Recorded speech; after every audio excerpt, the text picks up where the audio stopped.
his tip is called "The Struggle to be Brief: 7 Capital Sins Revealed." Ron has been a Toastmaster for 28 years. He's currently a member of Die Hard Toastmasters. He is a charter member of this club right here, that Advanced Communicators of Charlotte, and he is also has the title of DTM, Distinguished Toastmasters. And I'm just going to read a little bit here before I bring Ron up here. Ron wants us all to know that we live in an attention deficit society. Getting to the point before it's too late is desperately needed, but rarely delivered. When we fail to be concise, we lose our audience. The consequences are brutal. Wasted time, money, and resources. Good ideas rejected. Done deals that become undone. If we hope to influence customers and business associates, the rambling has to stop. So how do we begin? Ron will tell us about the 7 capital sins of presentations. And please welcome.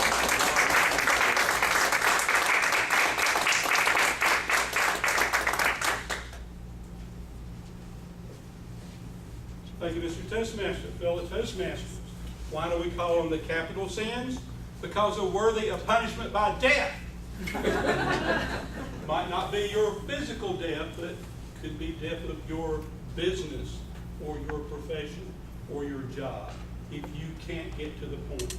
How many people have been on your cell phones already today? How many have been on email already today? And it's Saturday. Come on, what's up with you people? But it's the world we live in, isn't it? We're bombarded with information. We're on computers. We're in meetings. And even when we're working, the little bell rings and says, "You got mail." And you've got to check it. We're so easily distracted. Information's coming at us from every direction. If you really want to learn something or get something, it's like trying to take a drink from a fire hose. There's so much coming at you. That's why it's so important to be brief. Otherwise, we perish. So, what are some of the capital sins of presentations? The first one is cowardice. What an ugly word. What's that got to do with public speaking?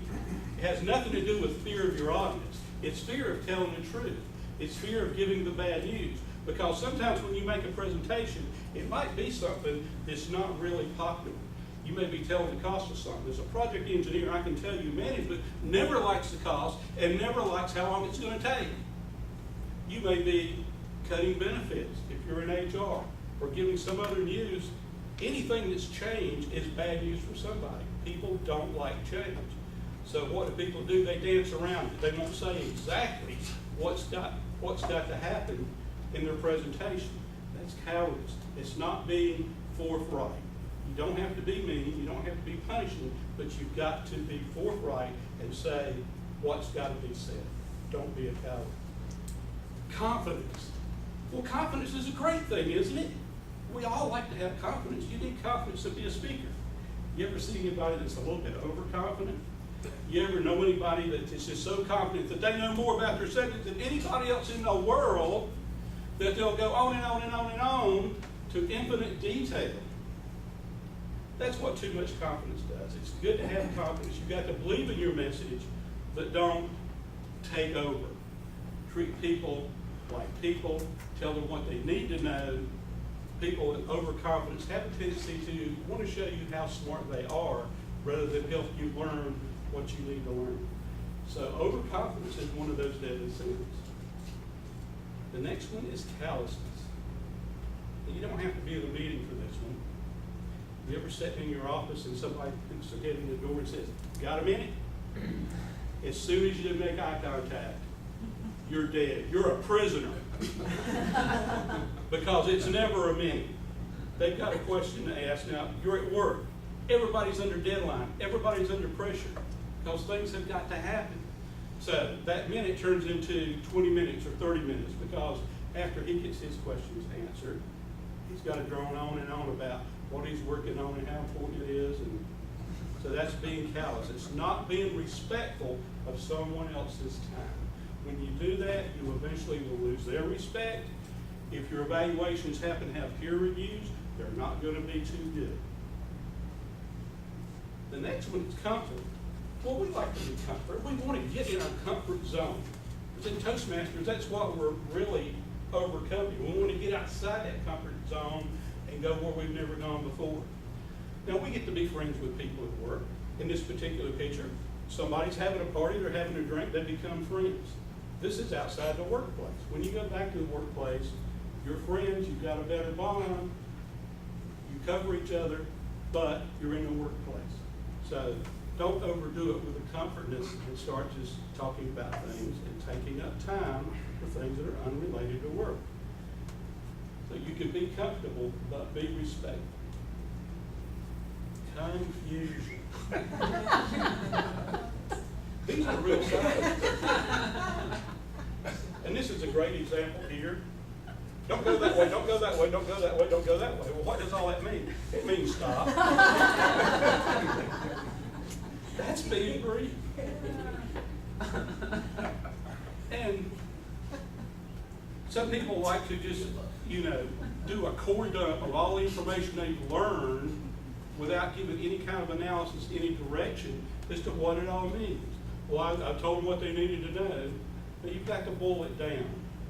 You've got to end the confusion. You've got to make things clear. That's the reason for having a meeting and seeing people eyeball to eyeball. If you're doing a core dump of information, use email for that. Use handouts. Send that so people can get educated and know what's going on before they come to the meeting. And then you come to the meeting and you get eye to eye, and you end the confusion by bringing clarity.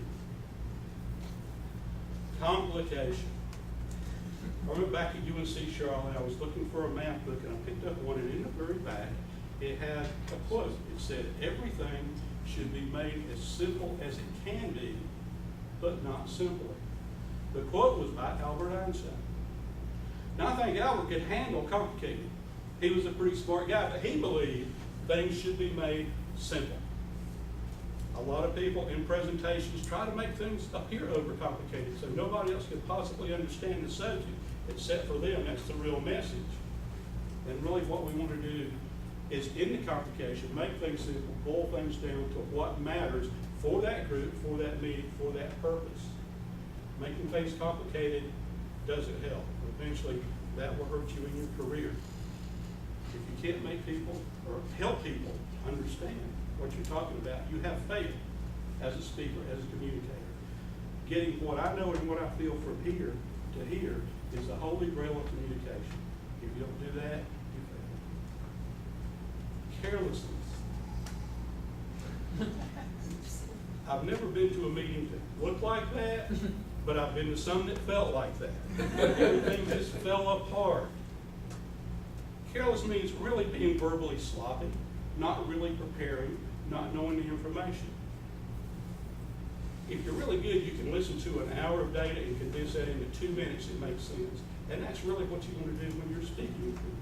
When you go to a meeting, you've gone through the information, you boiled it down to what matters. And then you deliver that and you make sure people understand it. So don't be careless. Respect people's time. Spend the time it takes to be prepared and know your material inside out.